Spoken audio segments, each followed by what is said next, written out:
I'm very happy with the deadline. I think that I'm not. they filled their biggest holes, and they're definitely better than they were a few days ago.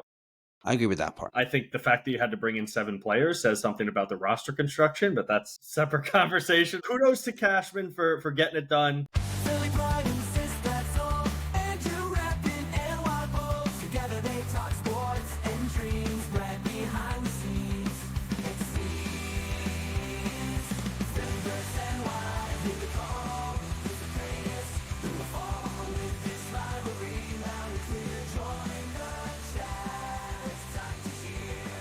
Sports and culture all in one. Catch the fire, feel the fun. Andrew Sistad, Brad unite. Philly and Y in the spotlight.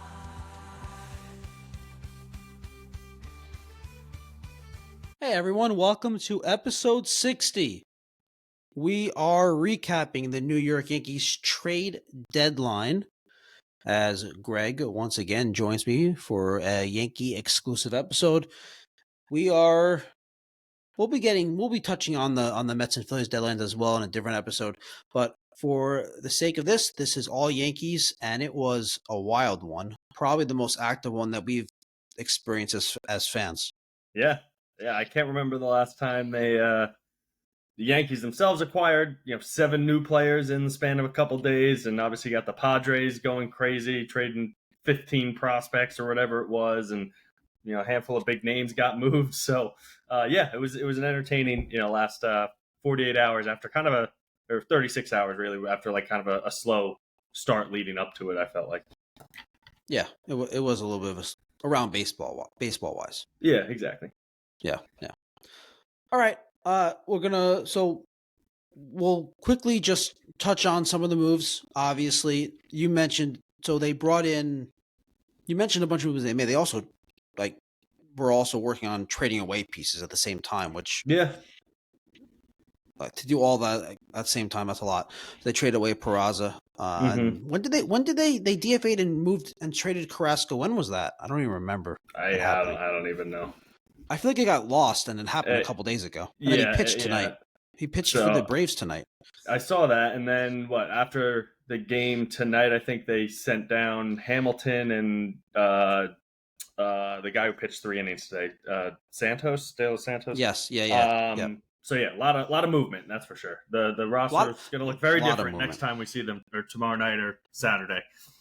Yeah, well, on our just real quickly on our recap episode, mid-season recap episode that we did, we talked about how we listed 3 guys in the bullpen we trust. So there's a lot of players to be moved out, plus a lot of guys with options like Ian Hamilton. So yep.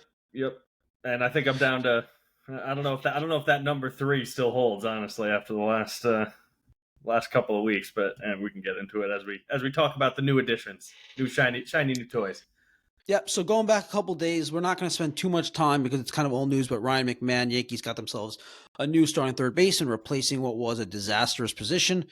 They got 2 platoon bench type pieces, maybe not pieces necessarily here to stay long term, maybe just to plug in. We'll get into that a little bit during the Judge injury. But Ahmed Rosario, Austin Slater, right-handed hitters, hit lefties. We'll get into that a little bit more. We're not going to spend too much time on them. It's a little bit older news, and they're just not that significant. But just options for Boone, options for the coaching staff. Yep. And then obviously the big ones today, this team needed some high-end, high-leverage relievers. They got David Bednar, Pirates closer. They got Camilo Doval, the San Francisco Giants closer, or high-leverage guy. And they got Zach Bird, a little bit of a reclamation project for the Yankees from the Rockies. We'll get into him a little bit. And then they closed it out with José Caballero, from the Rays, a speedy, light-hitting, solid defensive player. But most importantly, his position, one of the many positions he plays, is shortstop. So we're going to talk about that. I think you're underselling him defensively, his defense? Personally, but yeah. But we can get into it. Well, at the position that it's most important for him to potentially play, he's not anything special. If you think that position is shortstop, then obviously, come on. Well, see, I think yes, that's it. He's played the most there this year. That is right now one of their 2 worst defensive positions at this point. pretty clearly. Although we got a 1-game streak of no Volpe error, so let's keep the momentum going. We can build on that, which is nice. But but I think that there's a chance that he plays more outfield than maybe people think right now. I really don't see how that kind of is going to happen. Well, let's talk about that though. Okay.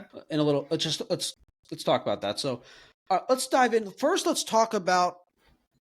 Let's do this pretty quickly. I'm exhausted. I need to go to sleep. So let's do this as quickly as possible. This part, while I say quickly as possible, where we're actually talking about what needs to be talked about. So, Sure. Ryan McMahon, this is old news.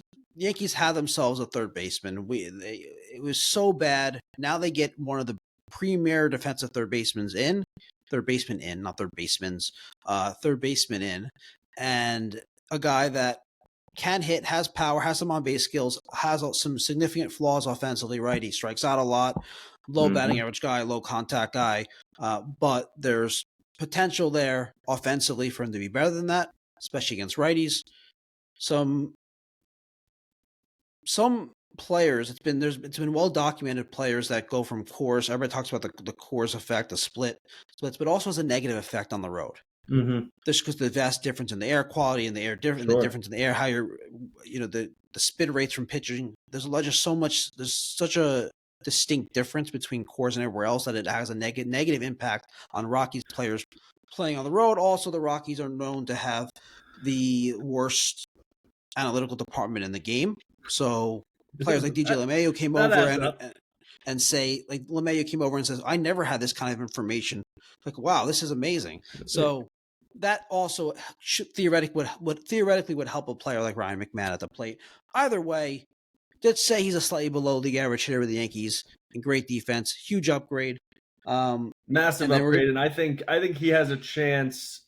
Love that he's under team control for a couple more years, which they don't have to worry about a third baseman next offseason, exactly, or next deadline. I think that's going to be a theme of not I think it is a theme of most of the additions, obviously with the exception of Rosario and Slater.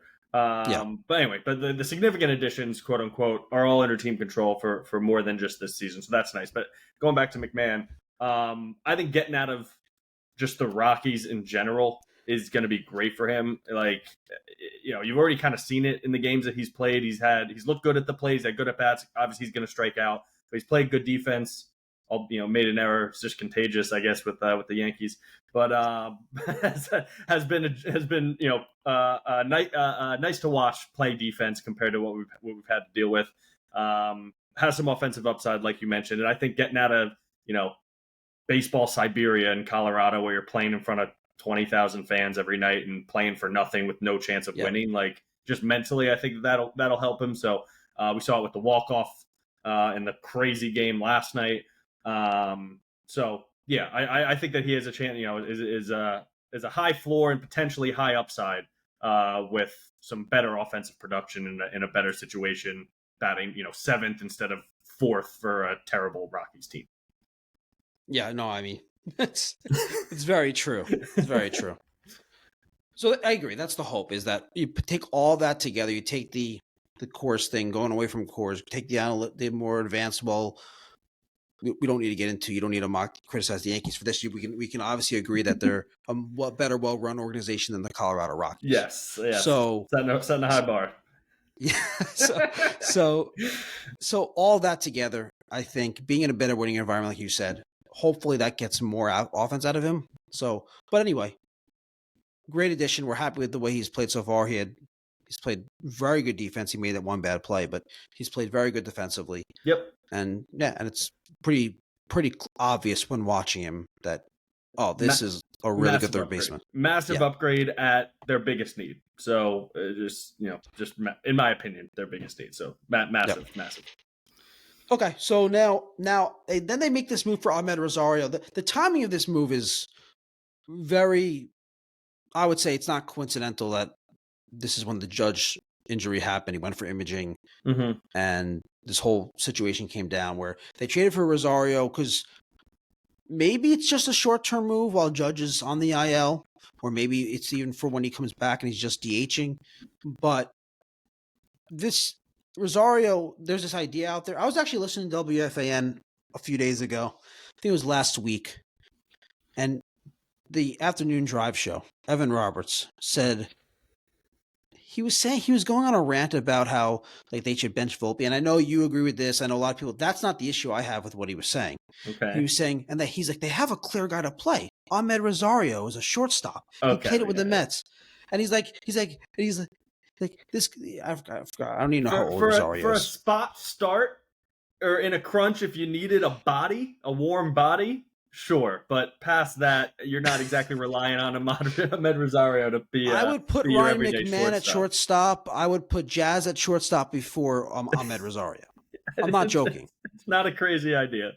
It's not a crazy idea. So no, I don't agree. I don't agree with that. God, how good has he been? I know it's not the topic, except but he has been awesome, as good as you. Unbelievable, absolutely unbelievable. Yeah, and plays the game the right way. Plays the game how you want your team's players to play, and he's one of the few. But yeah, he's been great. Okay, but so Rosario can't play shortstop. That's Rosario can't even play third. He can't even play the outfield. I mean, obviously, like they'll put him there. Yeah, they're gonna put him there, but if you're putting Rosario at any position, maybe with the exception of second base, you're saying we're putting a bad defender in this position, and we're hoping that it doesn't hurt us. Yeah, like we're hoping. And you're only going to do it if fingers crossed. Yeah, he does something offensively against a left-handed pitcher, and he doesn't butcher a ball too bad when it gets hit to him. Exactly. He's made a career as he's developed and gotten older. Very good against left-handed pitchers. Mm-hmm. Bad defender at third. Bad in the outfield. And I don't see. On one hand, it's nice to have some positional flexibility there, where he can go into multiple different positions, but you don't feel good about him playing any of them. Yeah, so. it's kind of like a trick. Like, yeah, this guy can play a lot of positions, but badly at all of them. Yeah, it's not really what the utility role was first meant to be a long time ago when baseball teams started doing that. Not exactly. Now, that said, I do like the addition. They obviously, they didn't give up anything. They didn't give up anything. They needed a right-handed bat desperately. I think just as a bench piece, again, either in the short term or if it is longer term, we'll see. But I think it was a solid addition. Didn't pay anything for him, obviously. And yeah, I think he makes them better and gives them an option that they needed and from the right side of the field. He can pinch hit against lefties. He can even just his presence being the ability to pinch hit might make an opposing manager be like, well, if we go to this lefty, they're going to bring in Rosario. Yep, good point. And then you have a righty on deck. Like maybe we shouldn't go to the lefty. That's a good point. Yeah, I'm on board with it. And Slater's the same concept, except Slater can actually play a pretty good corner outfield. Slater's actually pretty fast, dude. Yeah. Like, I don't know. Like most people probably don't think of him. He's actually like a pretty athletic guy. He's not a good hitter. I'll take your word against for lefties. It. Yeah, I'll take your word for it. Like he's pretty athletic. I mean, I think yes. Okay, I think in a couple of weeks, knock on wood, when Judge is activated, one of them I think might be gone. I guess it kind of depends what happens in the next 7 to 10 days or whatever it's going to end up being. Maybe not even that long. I feel like one of those are the people. That's the one that's going to make room on the roster. And I'm not. I don't have a super strong feeling which one. It's going to be kind of like the last guy on the bench, honestly. So yeah. Do we want to go? I mean, it's good. Someone's going to be. There's going to be a roster crunch if everyone's healthy. Yeah, exactly. So I don't. Is there a phantom back injury where they throw somebody on the IL so that they don't have to get rid of anybody? Stanton. That's possible. I don't see them sending anybody down that has options. So I don't think that's the solution. Maybe they go with one less pitcher, but you probably don't want to do that. So unless they do, unless it works itself out, which hopefully it doesn't, or they do a phantom IL stint for somebody, I think one of those two is going to have to go when Judge comes back. But for the interim, it's good to have. Yeah, no, I'm with you. Okay, let's move on from that. The fun news. Today's the deadline day. Yes. Now, this will be out actually. You may be watching this tomorrow, or you may be watching this on Friday or Saturday, whatever. But anyway, deadline day, Yankees go out and they acquire David Bednar. They acquire Camilo Doval. And did I call him Zach Bird before? Yeah, you did. I was going to correct you, but I didn't want to. And then I just realized I called him Zach Bird. Yeah, Jake Bird. I heard it when you said I just it. looked at my I just looked at my notes. I looked at my notes and it says Zach Bird. I'm like, wait, that's not his name. That's not right. That's definitely not right. But yes, they got 3 new additions to the bullpen. We'll see what happens with Jake Bird. Obviously, he's the, to be blunt, worst of the 3 that they acquired. Started off the year really well, has been terrible for the last, I don't know, like 6 weeks or something, whatever it's been.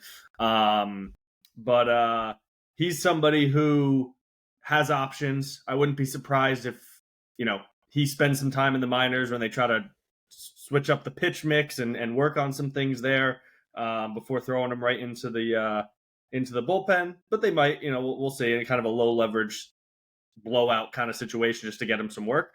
But I think there's some upside there, similar to what we were talking about with McMahon, getting him out of Colorado. I texted you when they got him that, hopefully getting him out of the altitude, the sinker can play a little bit more. And obviously the Yankees have done a good job of taking, overlooked relievers and getting value and quality out of them. So he's somebody who, while not, going to become your go-to high leverage guy in the short term.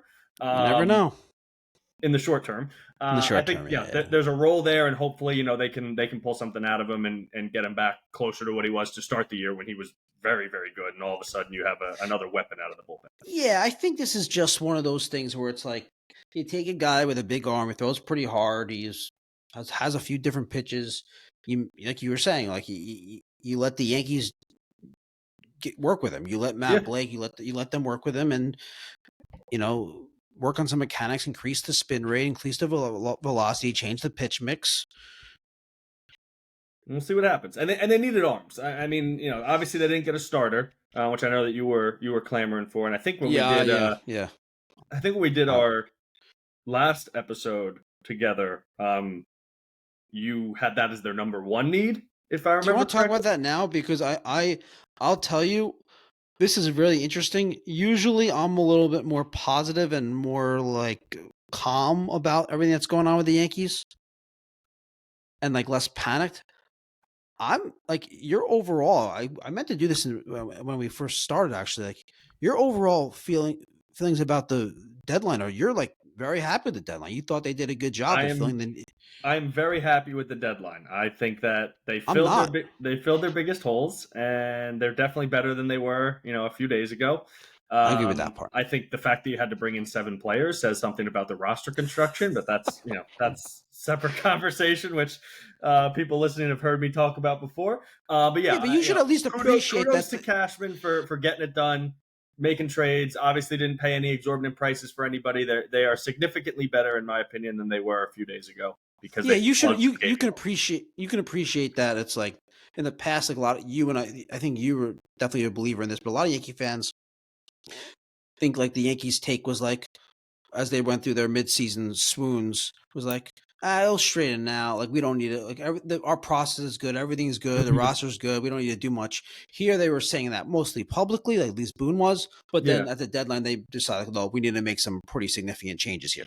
Yeah. So I mean, just because of the sheer volume, not just because of the sheer volume, but that is one of the things that I like, that they got a bunch of pieces that they needed, and they're all upgrades to what they had beforehand. So all right. So let me just.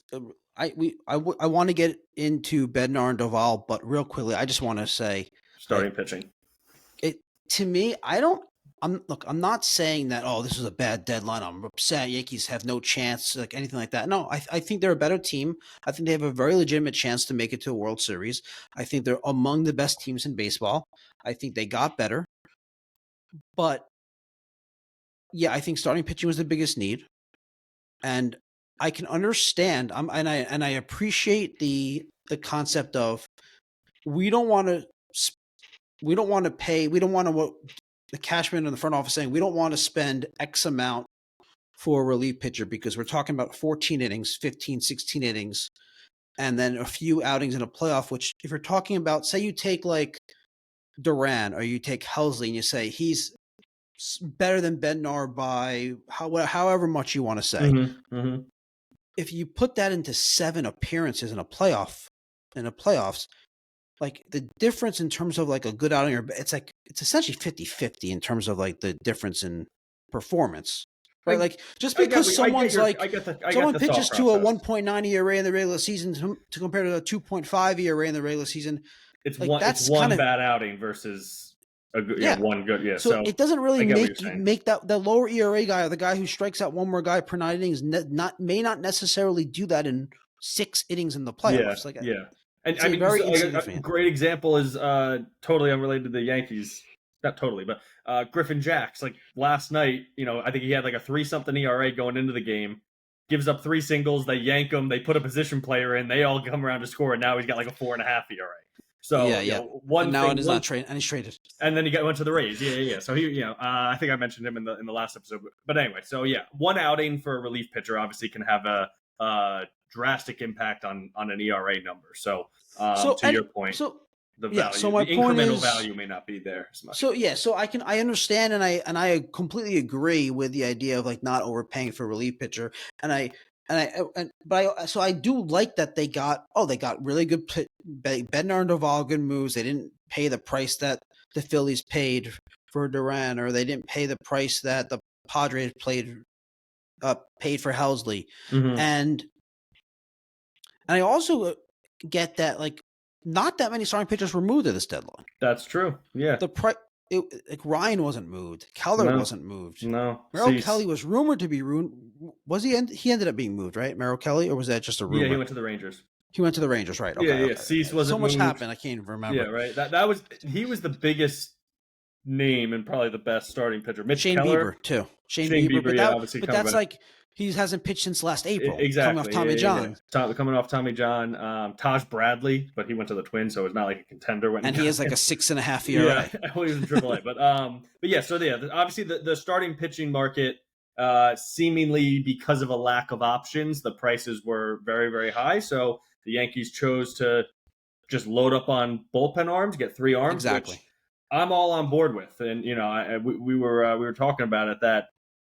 For me in the playoffs, like relief pitching has such a heightened value because of how games are managed these days and how even the best starting pitchers a lot of times are going 5 innings and then they're turning it over to the bullpen if you have confidence in your bullpen, obviously.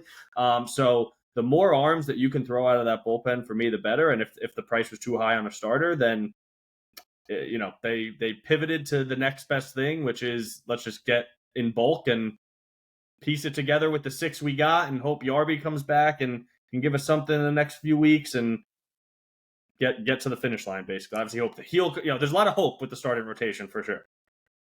Yeah. But again, yeah, like I get it. I get like, okay, we can't match up on anything in the rotation. So let's now go get Doval. Let's go get that extra, the bullpen piece to at least shorten that game for the starters. I love the Doval move. I love the Doval move. So my main concern about this is Bednar. Everyone loves Bednar, and I'm not saying I don't like Bednar, but Bednar is not that far removed from being optioned to AAA from being so bad. Fair. Like this is a guy who in April and he's been lights out since. He's been light, but that's relievers. They can be lights out for 3 months and then be absolutely terrible. And to me, there's the opposite can be true. They could be terrible and then lights out, obviously. So I don't necessarily think that just because he went through a bad stretch that he had to get sent down and work through that is necessarily a Well, it's. major I mean, red flag. you wouldn't feel better about a pitcher that's been consistently great for 3 years.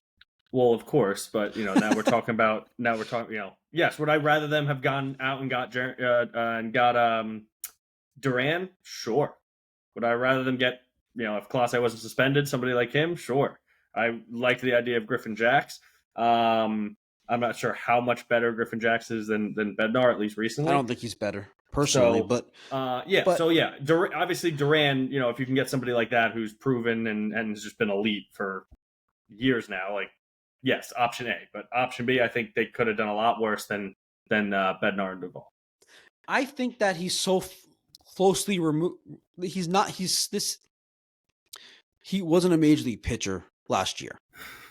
So where this is not, and I think this is for you, Greg. This is where I think we're something that I would say are inconsistent with. If there was a Yankee player that was that bad last year, you would have no confidence, no matter how good he has been for the first couple of months in him. Right now, like first of all, you're still very skeptical of Carlos Rodon, and Carlos Rodon was not nearly as bad as a disaster as Bednar was last year, but you still don't trust Carlos Rodon. So imagine if Rodon was pitching to a 10 ERA, you wouldn't trust Rodon at all right now. Right? Carlos Rodon was pretty fucking awful for the first couple of years of his Yankee tenure. But not as bad as Bednar was, where he would pitch. Bednar was so bad. I get it. But that's my point. Is if because you didn't see it as a fan, you don't feel as bad about it. That's fair. That's definitely fair. If I was watching it every single day and screaming that they need to send him down, and then he came back, you'd be waiting for him to fall. You'd be waiting for it to fall apart again. Yes, yeah. I agree with that. So, and then Doval. I think Doval is very good, but he's a reliever pitching to an ERA over 3 this year in a pitcher's park. Like that's not that good. No, I get it. It's not like oh my god, I feel great about this. There are 2 relievers that I think have really elite stuff, but for different reasons have gone through in the last calendar year, significant struggles at times. And Doval is kind of in that like third tier of relievers. I guess for me, it's and just to what we're talking about, like name me a reliever that hasn't gone through a really rough stretch. Now, again, varying levels of rough, but like that's the thing. Emmanuel Clase to start the year, bad. Yes, he was bad. Devin Williams for the month of July has been really bad. Has been horrible. He's got like a 6 ERA in the month of July or something. 5. Wait, Devin Williams? Yeah. Devin Williams is an ERA for the month of July. What is it? I think he's got like a 5-something ERA in the month of July. I thought you were going to say Luke Weaver. Well, Luke Weaver too. So, I think that's just par for the course with relievers. And you see, obviously you see it a lot year to year where a reliever can be lights out one year and then fall apart the next year. Yes. But, and the same thing is true for a shorter time period. So, with Doval, I love the arm, obviously. I mean, he's somebody who's going to, touch triple digits coming out of the bullpen, which obviously the Yankees didn't have 6 hours ago. He has closer experience, which is nice for him and Bednar. Now you have options. You have 4 guys who have closed games in the last, couple of years. I know that you don't care about this, but the fact that he was an all-star, I like, just because it shows a ceiling that he's been able to achieve in the league. All-star, don't go all-star voting. All-star appearance is nothing. It's you guys get hurt. I get it. Pirates, they had to have one player in it. I get it. 2 months of a reliever. He had a great year 2 years ago. I think it just shows a ceiling that he can get to. So again, you get him with the Yankees. You get him to the Yankees are good at working with relievers, like we talked about earlier. I think that lively arm, he's under control for a couple more years. So, not only helps this year, but it helps when Devin Williams isn't on the team next year, because I'd be shocked if they bring him back. But you have options. You have good arms. You have strikeout guys. You get Cruz back. You get Leiter back. Tim Hill's been really good. Like, not that I love Leiter, but you have a lot of options coming out of the bullpen now. And I think that a couple of them, specifically Bednar and Doval that they just got have a very high ceiling, where if the Yankees can get the best out of them, all of a sudden you have some really, really good relief pitching options for a playoff series. You can shorten a game very quickly. I hope they work out. I don't feel great about the relievers. Okay, we'll see. That's it. This is strange, though. It's like the opposite right now. I mean, they needed relief pitching. So, like, if they weren't going to go get Duran, if Clase is going to get suspended, who are the other elite relievers that moved? So here's my thing. I don't Robert blame Suarez didn't get moved. Robert Suarez isn't that good either. He's not that good either. He's just a saves guy. He just gets saves in that role. So again, I think they massively upgraded their bullpen with the two additions. I agree, and I'm not saying they should have done something different. I'm just saying I understand why they did what they did. The players they brought in, why they brought them in. I'm also just saying that I don't feel great about it. I think that people was there a reliever out there? No, you're misunderstanding what I'm saying. I'm not saying they should have done something different. That would have been better. I'm just saying what they did, to me, is not as great as people are making it out to be. No, I get what you're saying. I guess short of Mason Miller, maybe, like, was there a move that they could have made in the bullpen that would have you feeling differently? Would be my question.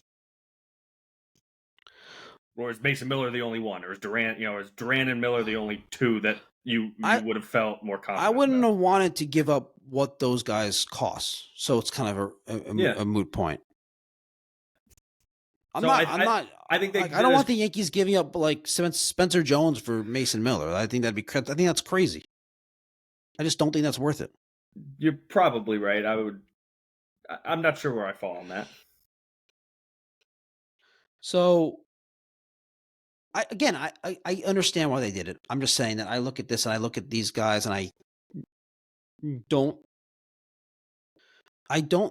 feel great about those guys in particular. I feel much better about the team because you combine Bednar, you combine Doval, and you combine Bird with Weaver and Williams and Cruz and Tim Hill, and now you feel better about the group out of all those guys. Now, maybe 2 or 3 of those guys can separate themselves going down the stretch into the place where you feel really good about those guys. But I don't think it's going to be like, oh, we trust 4 or 5 guys, high leverage situation. I think a couple of these guys are going to be like, oh, I don't trust this guy at all. Hopefully not. We'll see. I get what you're saying. I definitely get what you're saying. And to your point, I think that maybe part of what has me feeling better about it is just like the sum of the parts, maybe of the bullpen, rather than any one individual guy that we're like, yep, he's lights out. He's our go-to. Okay, that's fair. The sum of the parts. By the way, I still think the Yankees' the best situation for the Yankees bullpen is Devin Williams and Luke Weaver being their top 2 guys. Maybe Bednar in there as well. Those 3 guys. I think those 3 guys at their best are significantly better than Doval. I mean, Devin Williams has been, he's reached the highest peak of any of those guys. Yes. Yes. He's been coming to the year. He's been like a top 2 relief pitcher for 4 years. That's what I'm saying. None of the other guys have ever been considered a top, 3 to 5 relief pitcher, and 5 might be even not giving him enough credit. They've never been to that mountaintop, if you will, in their life. So, or in their major league career, I should say. So in a perfect world, Devin Williams has shown the highest ceiling.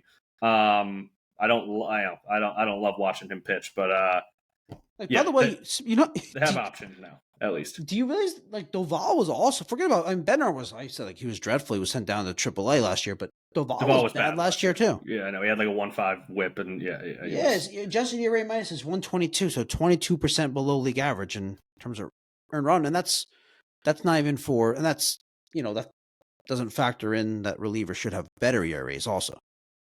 Good point. Yeah. I like the raw talent with him. Again, I like that he has closer experience. He had a 1.6 whip last year. Yeah, it was not good. But again, it was very good the year before. He's been good this year. High strikeout guy. lively arm. I think that he's someone who the Yankees can work with and get the best out of, or at least I'm hopeful that they can. Yeah, I think in our text you mentioned about he walks guys. He's a 12.5% walk rate this year, which is pretty high. And then last year was 14. So hopefully they get the very best version of Camilo Doval. Exactly. And if between, let's say that Luke Weaver and Devin Williams are the two that you trust the most, and they get back to pitching at the level that we've seen them pitch or close to it, right? Because neither of them have been good recently. If Bednar, Cruz coming back, and again, assuming that he comes back and pitch to what he was earlier in the year, and Doval is your 3, 4, 5, like that's a great, and then Tim Hill, like that's a really good 6-person bullpen right there. And then you throw in Mark Leiter as your 7. Loizaga, yeah, got the save today or closed the game out today. And it's shown signs the last couple outings, I would say, of being better, but a lot of work to go there. But like you have a lot of options. You can play matchups. Like I think that there's the bullpen all of a sudden has a very high ceiling if you can get not even all of them, but half of those guys pitching very well at the same time. Again, you can really shorten a game in a hurry with that many arms coming out of the bullpen. It's a good bullpen. It's a good bullpen. It is. Okay, let's talk about the last move. Yeah. José Caballero, a veteran utility player who gives Greg Disalvo and a lot of other Yankee fans and Yankees podcasts and media what they wanted. Volpe. What's bench that? him. Bench him. You have to bench him. I mean, you must bench him. You must bench him. He is again. We've got a 1-game streak going. Let's build on it. It's all right in front of us. We got to get it fixed, right? He's elite. He's effing elite. All of those things. Since the All-Star break, he has been a defensive liability. We are past the point of just, he's not playing to the level that we expect. He's not, even an above average, or he has been a defensive liability. Yeah. Everyone that's listening to this or watching this knows that what he's going through right now is not a normal bad defense. It is way past just bad defense. It is. He has the yips. Like he. You saw it with that 9th inning throw the other night, where he takes an extra hop, double clutches, and then short hops a throw. Should have been picked. And earlier in the game, the flip. The second. Oh, the flip. Yeah, it's just. What was that? Yeah. So my God. It's just bad. It's just bad to watch. So yeah, it gives Caballero gives you a viable option, good defender, viable option of if they need to sit Volpe down for a game, which is apparently just like the craziest idea that the Yankees organization has ever heard of.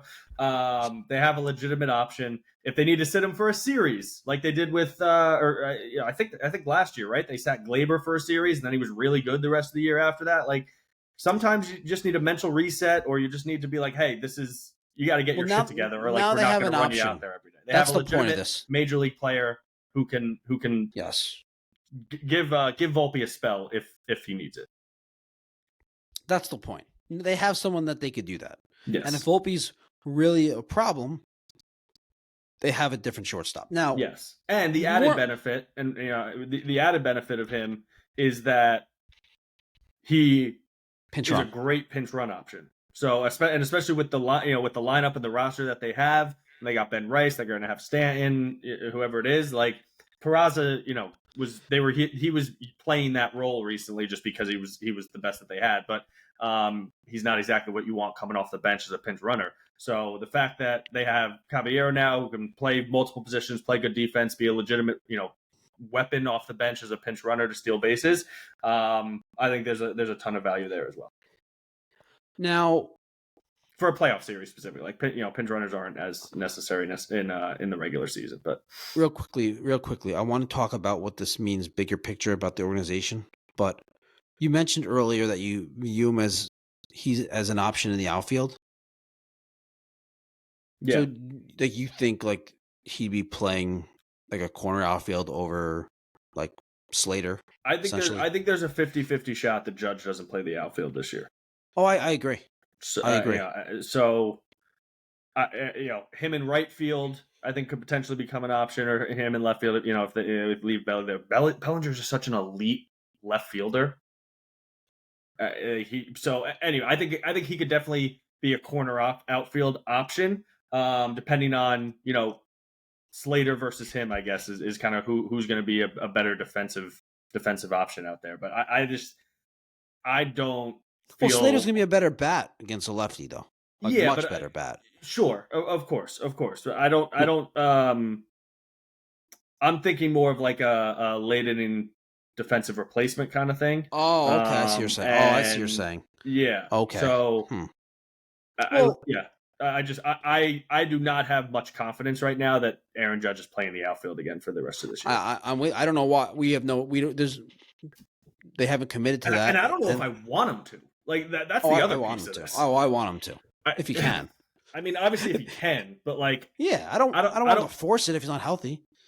Yeah, so like he better be 1,000%. The elbow better be 1,000% intact by the time they stick him out there. So, and maybe that doesn't happen till the playoffs. For example, and they say okay now, but I think that at the very least the positional flexibility, the ability for him to play solid corner outfield is beneficial. And then it's just a matter of, again, like you said, him or Slater, who's a better defender. What do you need? Do you need the offense or the better defense? Do you need the speed? Kind of what's appropriate for that specific situation. All right, so let's talk about what it means for the organization, because you hear every day Aaron Boone defending Volpe, saying he's elite, saying all this nonsense.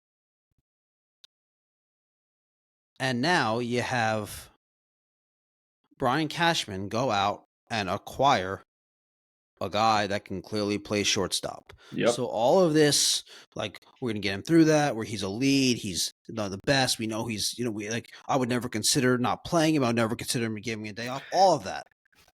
That's just Boone supporting his player. Cashman clearly showed that the Yankees don't agree with that. That Boone's just saying that. It's not, he doesn't mean it. It's just his way of supporting the player. Because if they really felt that way, they wouldn't have made this trade. So, does that make you feel better about the organization or worse? I think two things can be true. I think that they can believe a lot of what they're saying, and also say that they don't. What if we're wrong?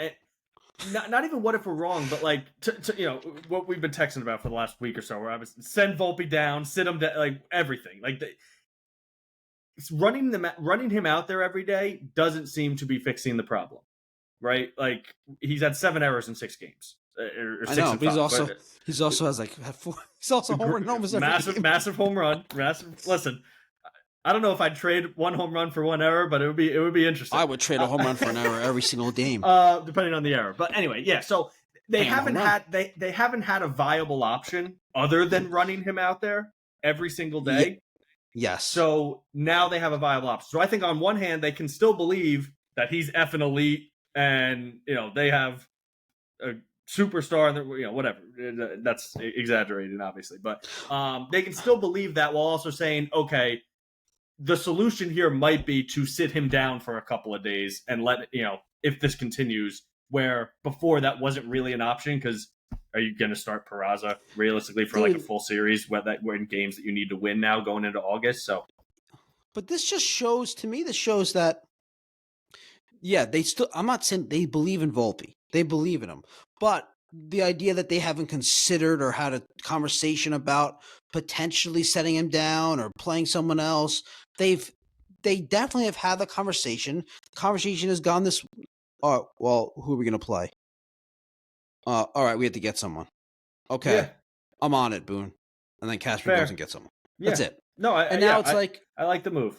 And now it's like, okay, we're gonna keep playing Volpe. We believe in him, but if it's push come to shove and he can't play shortstop, well, We're It's an obviously not going insurance- to end our it's an season. insurance we're not going policy. to, we're not going to ruin our season over it. It's an insurance policy. They hope that they don't have to use it, but if they do, he's there. Now, and this is kind of similar to the bullpen, I would expect that Devin Williams is still the closer for the in the short term.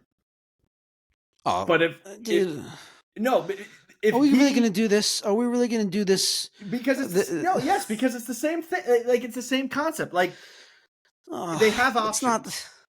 They have options. And you I'm think- curious? I am curious to see how they use them. Is But that who fair? cares? Is that No, fair? because this idea that people are so obsessed with roles, like if Devin Williams is pitching well in the ninth inning, he's pitching well in the ninth inning, fine. If Bednar's pitching well in the eighth inning, fine. Like it doesn't matter what inning they're pitching. I don't buy into this at all. Like guys, go in and get outs when you need.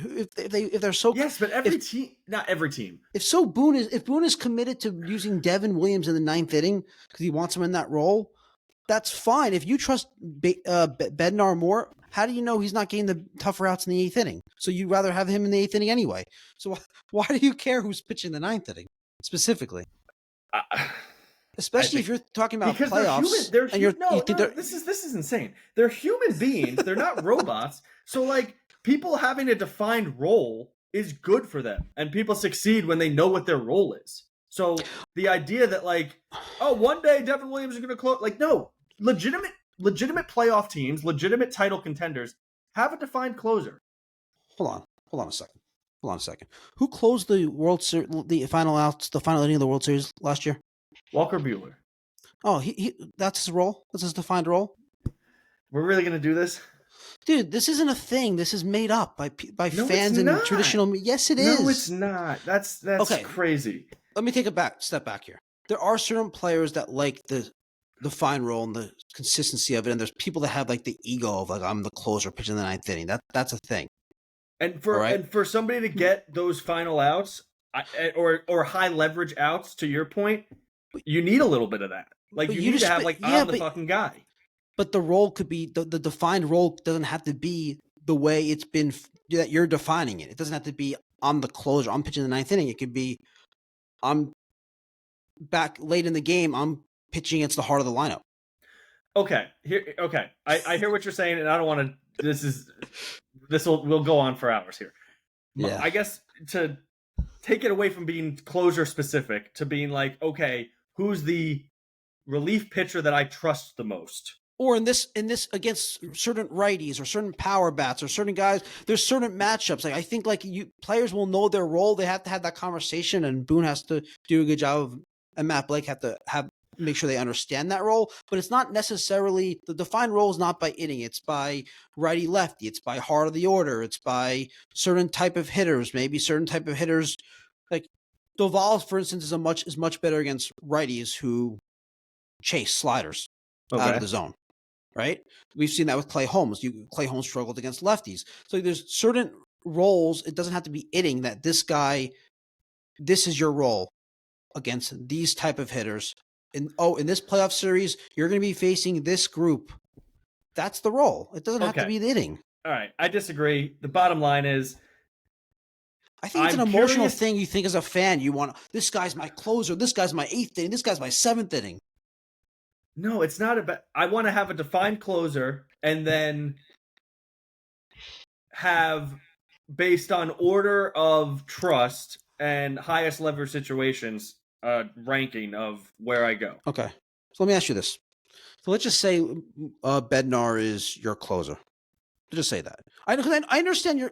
I want to get back to your actual concern. I understand what your actual concern is. But I want to get, and it's not even specific to relief pitchers because like no, I know this started with the shortstop. It's just I think it's a similar conversation. I understand. Let's get back to it. Hold on, I get it. I know. I know what it is. One more thing in this role, though. I'm trying to talk through this. Bednar's your closer. Let's just say you're saying, all right, Luke Weaver is the guy we trust the most after Bednar. Mm-hmm. All right. So you're saying he could pitch in the eighth inning or the seventh inning or the sixth inning, depending on the situation. Yeah. So how come that's not as defined of a role? How come only the closer has to have that defined role? Does that make sense to you?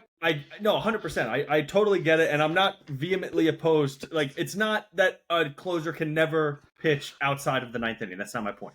My point is that I think that there is something about getting the final outs of a game that having your go-to guy, maybe it's not 100% of the time, having your go-to guy to get you the final 3 outs and have that staple as like an anchor of the bullpen is very important.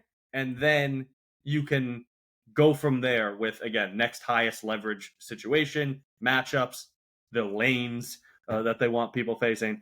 But I think that, like, it's just like, in my opinion, it's like having an ace in your staff. If you have an ace in your staff that's going to take the ball every 5 days, that anchors your rotation, it makes the rest of it easier. And I think, kind of in the reverse, having an anchor at the end of your bullpen makes the rest of it easier. All right. Anyway, the point is, I don't want them to be stuck in their ways and refuse to make an adjustment based on what they're seeing with their eyeballs. I understand that's your point. For shortstop and for relief pitchers. You don't want them. You want them to be flexible and be open to making changes. Yes, but Here's the thing. And I understand that the Yankees, this Cashman Boone era specifically, they have not done that. They wait. They like to prove to people that they're the smart. They prove that they are the smartest person in the room. That is 100% it. It's clearly not 100%. It's your opinion. It's not 100%. No, it's 100%. Okay, well, I think I've explained this before. The way I perceive it is they want a big sample size. They need to, and in my opinion, I think for them to make a decision, they need to see a lot more than even I need to see before they make a change. Oh, well, they definitely need a big sample size because that goes back to the nonsense that they spew about, the playoffs are a crapshoot. The playoffs are a crapshoot because it's a small sample size. You always say that, nonsense. But I haven't heard anyone say that in a long time. So you're like holding on to something that you heard say like 5 years ago and you're still upset about it. Yeah, because it's a fundamental philosophy. Anyway, so you want Boone to look at this and see what's happening and say, well, I'm not going to trust this guy in a big situation anymore. He gave up. He's pitched bad. It's a hard thing. I want them to be willing. I want them. I don't want to say him because he's not unilaterally making these decisions. Obviously, I think he makes those decisions. Maybe not. No. I want them to be willing to pull the plug. That's the bottom line here. Like on the closer you're talking about. You're on not anything on Volpe I'm not saying permanently. It's not even what I'm talking about. But I don't want to get stuck in doing the same thing over and over again. All right, let me ask you something. Not working. Okay.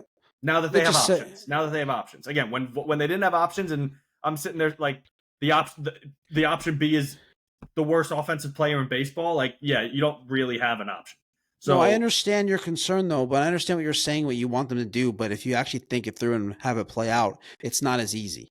So, for instance, let's just say you can pick right now for the sake of this conversation, who do you think's going to stand out as the closer down the stretch of the season? Grab that role. You think they're going to be giving it to Devin Williams to start? I think Devin Williams is the closer for right now, and we'll see. Okay, let's just say that. I agree.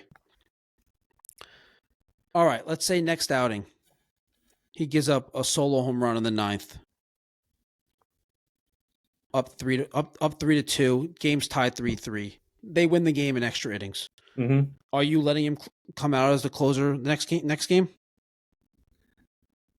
I don't know. It's been let's say Bednar pitched an inning in this game. He struck out the side. And let's say Luke Weaver pitched an inning and he struck out the side. Are you letting Devin Williams close that game? Probably not. Like we're now at. I mean, no, because it's not just one game. Like we've Bednar hasn't allowed one run in 20 something innings. Devin Williams has now, he's now allowed if situation plays out. Hold on, if that situation plays out, Devin Williams is now allowed at least one run in. That would be 3 or 4 straight appearances. So like at a certain point, you can't keep running the guy out there, and he's giving up a run in the 9th inning every single time. Okay. All right. So let's say you went to Bednar next time out. Okay. And he gives up a run. I get the exercise. Okay. So what are you doing? Luke Weaver Devin Williams in that game, he came out and he pitched in the 7th and he struck out the side. Are you going back and forth? Like you have to like actually believe in a process. No, but you're telling me that they should be going back and forth because no one has a defined role, and this person's going to pitch the 9th this time, and this guy's going to pitch in the 7th this time. They have a defined role. They don't have the defined role of a closer. That's what they don't have that defined role. So then you want them to switch it up every single time. Yeah, but because I'm not so fixated on this closing role that you are so fixated on. I am. So that's my point is but in general, the concept anyway of like you want them to pull the plug and make changes based on what's happening, but don't you see how it's not that simple? Like, but I'm not saying it off of one appearance or two appearances. Yes, but it's the concept. Okay, then is it off of 3? Like at some point you're saying it. So when does that point? There has to be a point where you're saying you get there. There's no hard and fast line in the sand of like. So then how do you decide what to do? You watch the fucking games. But you're not answering the question. You're not answering the question. Okay. You don't think Boone's watching the games? Listen. Okay, if Devin Williams has nearly a 6 ERA in July. So if he goes out there for the next 1-2 appearances, whatever it is, gives up another run each time, blows another save, it's like that's not just a 1-game sample size. We're now at a month, 5 weeks, whatever it is. We're at 4 consecutive appearances allowing a run. Like, yeah, at a certain point, I don't want him, when we're in the 9th inning with a 1-run game, I don't want him being the go-to guy. Well, we can forget about Devin Williams is having a bad season. So, well, he was great. Again, he was terrible to start. Then he was good. Then he's been bad recently. So, yeah, like just at a certain point, I want them to be willing to adjust now that they have legitimate options. That's the bottom line here. And I will say this. I think Aaron Boone stinks. And I think it's inarguable at this point, but we've seen the same thing for 8 years. Again, we see bad fundamentals. We see mental mistakes. We got Austin Wells wandering off of goddamn second base last night. Like, but why it's do you just think that's Boone's fault? Because that specific instance, Andrew, is not obviously Boone's fault. But when it's a pattern of things over an 8-year sample size under his tenure, where people do stupid shit, there's no fundamentals, and they make mental error after mental error after mental error, at a certain point, you have to point to the manager. Where else does it go? Okay. Well, so I'll point way above the manager. I'll point to Major League Baseball. Okay, maybe. It's a Major League Baseball issue. Did you see the play the Cubs made the other day? You probably didn't see this. No, I didn't. Because you're so fixated on the Yankees' bad fundamentals. You don't notice that it's happening throughout baseball. And this is what I told you. What an easy way to have an advantage over your competition. You should check out this Cubs play, dude.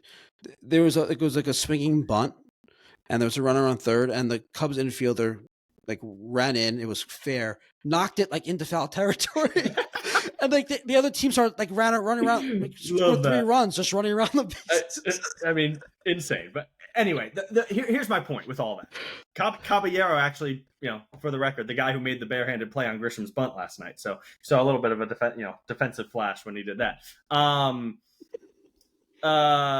My point is, Aaron Boone has lots of options, lots of tools, lots of ways to play matchups, lots of pieces off the bench that he can tweak the lineup. Like, earn your role.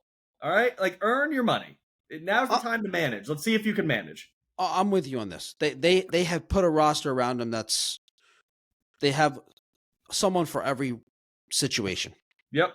So it's preparation from him and for their team and players understanding their roles and what the expectations are is going to be very important. Boone's supposed to be a communicator, so this is the communication of these roles should be very important. That's all he seems to be able to do. So hopefully he can actually do it well. So I hope that we are doing an end of season recap where everything that I said in the midseason episode and everything I'm saying now about Boone is proven completely wrong. I really hope it's not going to be. It's not going to be the case. I agree. So this is a flawed team. They're going to make stupid plays. They're going to make the stupid mistakes. I expect them to. But that's not acceptable. That's not acceptable. What do you want me to say though? I'm not saying that I'm not saying that Boone should keep his job forever. I'm just saying that I don't think that when you're saying it's Boone's fault, I'm saying it's a sport-wide issue of fundamentals not being prioritized and focused And on. I'll say it again. What an easy way to have a leg up on the competition by prioritizing fundamentals and not making mental mistakes. Let everybody else It do is. themselves. I agree with that. But Yankees can't seem to do that. So I hope I'm wrong. I hope I'm wrong. All right. Well, thanks for joining, Greg. Always a pleasure. That is the trade deadline recap and a lot more. It was a lot more than just that. But everyone, if you liked the video, please like it. Please subscribe. We'll see you next time. Philly pride insists that's all. Andrew rapping and Wild Bulls. Together they talk sports and dreams. Right behind the scenes. It seems. Philly versus NY. Who the call? Who's the greatest? Who will fall with this rivalry? Loud and clear. Join the chat. It's time to hear. Sports and culture all in